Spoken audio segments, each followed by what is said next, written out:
রাসূল করিম সাল্লাল্লাহু আলাইহি অত্যন্ত প্রিয় সাহাবী আব্দুল্লাহ ইবনে মাসউদ রাদিয়াল্লাহু তাআলা আনহু।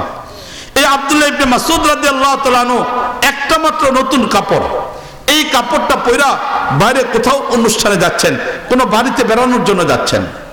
তা আব্দুল্লাহ ইবনে মাসউদ রাদিয়াল্লাহু তাআলা যখন বাইরে থেকে বের হয়ে মরুভূমি রাস্তা দিয়ে যাচ্ছেন, হঠাৎ করে বৃষ্টি বর্ষণ শুরু হয়ে গেছে। আরবের বৃষ্টি অত্যন্ত জটিল, এত বেশি পরিমাণ পানি এক জায়গায় জমা হয়, মাটিগুলো পানিকে চুষে না নেওয়ার কারণে যেদিক থেকে পানি যায় নালা তৈরি হয়ে যায়। এখন নালা তৈরি হয়ে গেছে, আব্দুল্লাহ ইবনে মাসউদ রাদিয়াল্লাহু তাআলা আনহু এই নালা দিয়ে হেঁটে হেঁটে যাচ্ছেন, কাপড়টাকে উঠায়া হেঁটে হেঁটে যাচ্ছেন। যেহেতু সবসময় বৃষ্টি হয় না, তাই এই বৃষ্টির পানি দেখে বাচ্চারা খেলার জন্য চলে আসছে।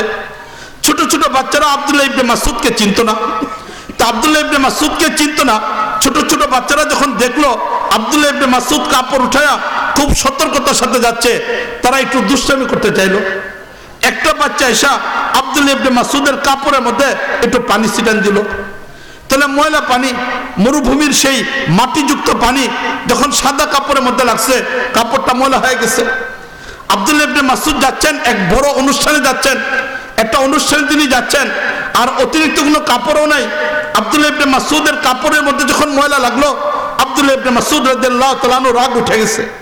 কিন্তু যখন রাগ উঠছে, রাগ উঠার সাথে সাথে মনে হয়ে গেছে এটা আরে নবী তো এই কথা বলছেন, রাগ উঠলে অবস্থা পরিবর্তন করতে হবে, আমি তো এখন হেঁটে যাচ্ছি, অবস্থা পরিবর্তন করতে হলে বসে পড়তে হবে। আব্দুল্লাহ ইবনে মাসউদ রাদিয়াল্লাহু তাআলা সাথে সাথে পানির মধ্যে বসে গেছেন। যখন পানির মধ্যে বসে গেছেন, আগে তো বাচ্চা অল্প পানি দিছিল, অল্প পানি কাপড়ের মধ্যে লাগছে, এখন তো যখন বসে গেছে কাপড়ের মধ্যে বেশি পরিমাণ পানি লাগছে, বাচ্চারা আশ্চর্য হয়ে গেছে যে আমরা দুষ্টিমি করে একটু পানি দিলাম, এখন তো এই ব্যক্তি ইচ্ছা করেই ভিজে গেছে। যখন এইটুক দেখলো, বাচ্চারা আরেকটু মজা পায় ফেলাইছে, বাচ্চারা আরেকটু মজা পাইছে। তা বাচ্চারা যখন আরেকটু মজা পাইছে, মজা পায় এখন বাচ্চারা আরেকটু পানি দেওয়া আরম্ভ করছে। আব্দুল্লাহ ইবনে মাসউদের রাগ আরো বেড়ে গেছে। এখন তিনি চিন্তা করলেন, আমার নবী তো বলছেন এই কথা, রাগ উঠলে অবস্থা পরিবর্তন করতে হবে, দাঁড়ানো ছিলাম, বসলাম, এখনো রাগ আছে, তাহলে শুয়ে পড়ি। এখন এই পানির মধ্যে শুয়ে পড়ছেন। যখন বাচ্চারা এই দুষ্টামি করতেছে, দূর থেকে মুরব্বীরা দেখছেন, তাড়াতাড়ি আসছেন। মুরব্বীরা আব্দুল্লাহ ইবনে মাসউদকে চিনতেন, এই বাচ্চারা চিনে নাই। এখন তারা এসে তাড়াতাড়ি বলতেছে, আব্দুল্লাহ ইবনে মাসউদ ঘটনাটা কি? বাচ্চারা একটু দুষ্টামি করছে, আর তুমি এরকম মাটির মধ্যে শুয়ে পড়ছো, পানির মধ্যে নিজের কাপড়কে ভিজাই দিছ। আব্দুল্লাহ ইবনে মাসউদ রাদিয়াল্লাহু তাআলা চোখের পানি ফেলে দিলেন। চোখের পানি ফেলে দিয়ে বললেন যে দেখো, আমার নবী রাসূল করিম সাল্লাল্লাহু আলাইহি কথা বলছেন, রাগ উঠলে অবস্থা পরিবর্তন করতে হবে। বাচ্চারা এরকম পানি দিছে, যার কারণে রাগ উঠে গেছে, পরিবর্তন করতে গেলাম।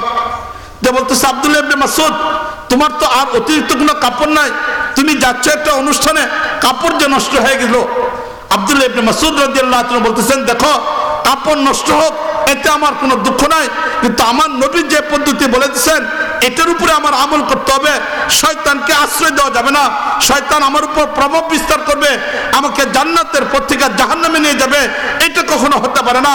এই জন্য আমি আব্দুল্লাহ ইবনে মাসউদ, কাপড় নষ্ট হয়ে যাক, আত্মীয়র বাড়িতে যাওয়ার প্রয়োজন নেই, প্রয়োজনে ময়লা কাপড় নিয়ে যাব, কিন্তু নবীর কথার বিপরীত হতে পারবে না, সুন্নতের বিপরীত কোনো কাজ হতে পারবে না।